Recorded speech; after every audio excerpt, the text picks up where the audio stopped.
Welcome, dear listener, to this journey through the culinary landscape of medieval times. As you settle in for a moment of calm and relaxation, I invite you to share in the comments where in the world you're listening from and what time of day it is for you right now. I always love seeing how far our community of night owls stretches. Tonight, we'll be diving fork first into a question you may not have thought to ask, but once you do, you can't unask it. Why did food suck in medieval times? Forget the feasting halls and golden goblets you've seen in movies. For most people, dinner in the Middle Ages was less banquet at Camelot and more grey porridge and hope. But how did it get that way? And what did the average medieval meal actually taste like?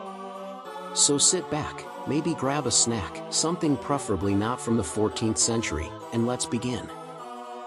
When we picture the Middle Ages, we often imagine long tables, roasted boars, and kings tearing into drumsticks. Hollywood has made it look glorious: warm fires, laughter, goblets of wine. But the truth? That scene represented less than 1% of the population. The rest were peasants, farmers, laborers, servants, whose meals were defined not by choice, but by survival. Their daily menu? A bowl of pottage, a watery stew of whatever you could find, maybe some barley, onions, leeks. A stray carrot if you were lucky.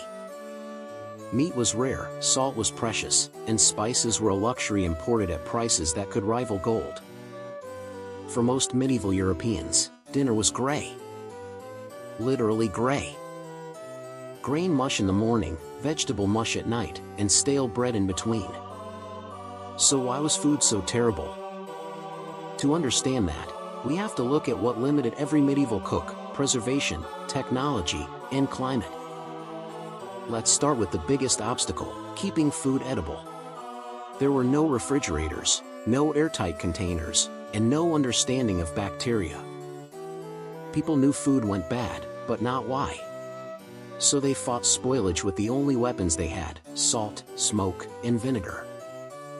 Salted meat was common, but it came at a cost. Literally, salt was expensive and often imported. If you were a peasant, you couldn't afford to preserve large amounts of meat. So you'd dry it over your hearth, leaving it smoky, leathery, and still only half safe. Pickling and fermenting were lifesavers. Cabbage turned into sauerkraut, apples into cider, milk into cheese, but these methods changed the taste dramatically. Most things were sour, salty, or stale. Even the bread wasn't safe. Medieval mills couldn't separate bran from grit, so bread often contained sand or small stones. Imagine grinding your teeth every time you took a bite. Medieval dentists must have loved that. Now, medieval people weren't ignorant, they loved flavor. But their idea of what tasted good might surprise you. Rich people prized strong, pungent, sometimes overwhelming flavors. They added vinegar, wine, and spices like cinnamon, pepper, and cloves to nearly everything, even fish and eggs. Why? Partly to show off. Spices were imported from Asia and Africa. If you could afford pepper, you were rich. But partly because it helped disguise food that was past its prime. In fact, medieval cookbooks show us something fascinating: people didn't chase freshness the way we do today. They wanted complexity, contrast, and heat. Think of a stew flavored with ginger, vinegar, sugar, and saffron. Sweet, sour, and spicy, all at once. To us, it might taste chaotic. To them, it was elite. But let's leave the castle and head to the fields, where 90% of medieval Europeans lived. A peasant's diet revolved around two things: bread and ale. If you were English, you drank weak ale morning, noon, and night, not for fun, but because the water wasn't safe. A typical day's meals? Breakfast, a crust of bread dipped in ale. Dinner, pottage, grain boiled with vegetables, maybe a shred of bacon. Supper, more bread, maybe cheese if you owned a cow, or a handful of beans. That was it. Meat was eaten only a few times a year, often during festivals. Fish was common in coastal regions, but inland it was pricey and often salted beyond recognition. Peasants relied on what they grew: oats, rye, barley, turnips. Wheat was a luxury crop, reserved for the upper classes. So while nobles dined on manchet bread, soft, white, and fine, the poor chewed through dark, coarse loaves that could crack a tooth. Another reason medieval food sucked? The church. Religion governed everything, including your dinner plate. During Lent and on numerous fast days, meat and dairy were forbidden. That meant for almost half the year, Europeans couldn't eat animal products. So what did they eat? Fish, again. Salted, dried, or preserved in oil. Inland monasteries went so far as to classify beavers and otters as fish, because, well, they swam. Fasting was supposed to be spiritual discipline, but it often just meant more gray porridge and more fish that tasted like old rope. Cooking itself was no small feat. Imagine an open hearth in the center of your one-room house. Smoke fills the air. The ceiling blackens. You hang pots on chains or set them in the ashes to simmer. No temperature control. No timer. No oven light. Cooking bread required communal ovens. Villagers would carry their dough to a shared bakehouse once or twice a week. That meant bread had to last days before the next batch, hence the rock-hard loaves. Even in castles, kitchens were chaotic. Fires, soot, and dangerous tools everywhere. And remember, medieval food wasn't just cooked, it was boiled to death. Boiling was safe.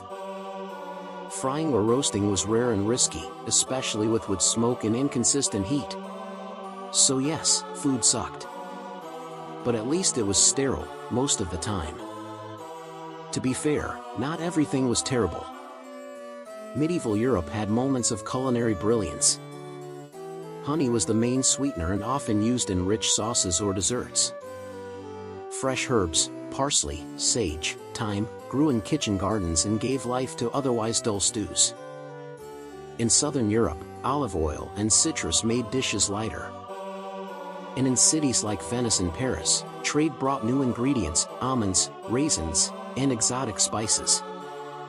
The wealthy even developed early fine dining, with courses, presentation, and table etiquette. So while the peasants ate mush, nobles enjoyed elaborate meals that, if bizarre by modern taste, were still impressive feats of medieval art and chemistry. It took centuries for food to improve. The late Middle Ages saw small breakthroughs: better mills, cleaner markets, and more trade routes. But the Real Revolution came with the age of exploration. Potatoes, tomatoes, corn, and chocolate, all New World imports, changed everything. Before that, Europe had no tomatoes for sauce, no potatoes for fries, no chocolate for dessert, and no chili for spice. Imagine Italian food without tomatoes, Irish food without potatoes, or French pastries without sugar. So yes, medieval food sucked not because people didn't care, but because they were working with terrible ingredients and worse conditions. Next time you scroll past a recipe online or complain your coffee's not hot enough, remember, you could have been eating barley porridge with bits of bark for fiber. We live in an age of abundance, refrigeration, and clean water. Medieval people would have considered our leftovers a royal feast. Their world was one of constant scarcity and ingenuity, where every bite was hard-won and every meal a gamble between hunger and spoilage. And that, dear listener, is why food sucked in medieval times. Thank you for joining me on this flavorful journey through history's least appetizing kitchen. If you enjoyed this episode, leave a comment telling me where you're listening from, and maybe what modern meal you're grateful for tonight. Until next time, eat well, live curiously, and remember, history isn't just written in books, sometimes, it's simmering in the pot.